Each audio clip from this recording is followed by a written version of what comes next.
Je m'appelle Assoukou Aké, j'ai 27 ans, je suis artiste plasticien ivoirien. Je vis entre la France et la Côte d'Ivoire. Je travaille beaucoup sur la question de la violence et de sa capacité de mutation.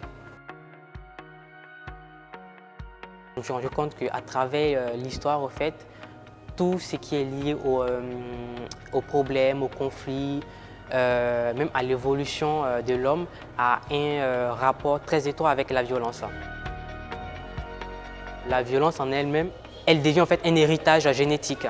Et moi, je m'intéresse à ces questions-là. Et pour mettre en place mon propos, je me suis intéressé à des gravures d'histoire et à la photographie de presse. Et je me suis rendu compte qu'il y avait une certaine vision en fait, de la violence qui était d'arriver à capter au fait, l'espoir dans la violence. Et moi ici, ce que je fais, c'est que je répare en fait, des fragments d'images de ces fresques, de ces images-là, que je récompose dans une série de travail. C'est de travailler autour de la question du chirurgien, du geste du chirurgien. Dans ce travail que j'appelais rituel, du coup, l'idée était de montrer aussi comment est-ce que, à travers les gestes du médecin, on peut arriver à s'auto-guérir. Parce que c'était dans une période durant le Covid où je n'avais pas mon atelier, je ne pouvais pas travailler et il fallait que je redécouvre une autre manière en fait, de travailler. Il fallait que je redécouvre une autre manière aussi de pouvoir expérimenter d'autres choses.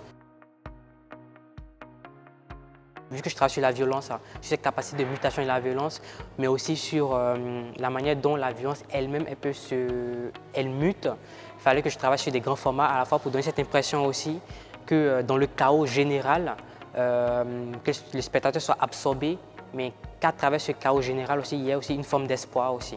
Donc en fait, le travail il est vraiment lié sur la violence et l'espoir.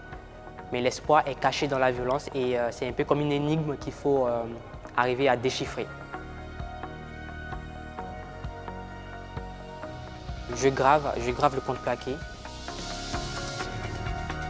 C'est une technique qui creuse le bois et de manière inconsciente, en fait, c'est une technique qui m'a toujours suivi dans ma pratique et à travers le fait de déchirer ou de détruire la matière.